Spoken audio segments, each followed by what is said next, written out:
ఒక పని మొదలు పెట్టడానికే చాలా భారంగా అనిపిస్తుందా?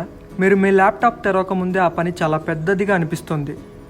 అందుకే తర్వాత మొదలు పెడదాంలే అని మీకు మీరే చెప్పుకుంటూ స్క్రోల్ చేస్తూ ఉంటారు. కేవలం 5 నిమిషాల టైమర్ పెట్టుకోండి. ఆ తర్వాత ఆపేస్తానని మీకు మీరే వాగ్దానం చేసుకోండి. ప్రాబ్లం బద్ధకం కాదు, ఆ పని చాలా పెద్దదిగా అనిపించడమే అసలు సమస్య. ఒకసారి మొదలు పెడితే ఒత్తిడి మాయమవుతుంది. మీరు మొత్తం పని కాకుండా కేవలం కొద్ది భాగం మాత్రమే చేస్తూ ఉంటారు. ఇప్పుడు ఆ పని భయపెట్టేదిగా ఉండదు, అది చేయగలననే అనిపిస్తుంది. ఆ పని మీద మీకు ఇంట్రెస్ట్ పెరుగుతుంది. 5 నిమిషాలు తరచుగా అంతకంటే ఎక్కువ సమయంగా మారుతుంది. అప్పుడు ఒక ఆశ్చర్యకరమైన విషయం జరుగుతుంది. పురోగతి సాధిస్తున్నాననే భావన ఉంటుంది. మీరికపై చేయబోయే పనికి నా ఆల్ ద బెస్ట్. గుర్తుంచుకోండి, పనికి ముందే ఫలితం రాదు, చర్యకు ముందు ప్రేరణ రాదు. కేవలం 5 నిమిషాల పాటు మొదలుపెట్టండి.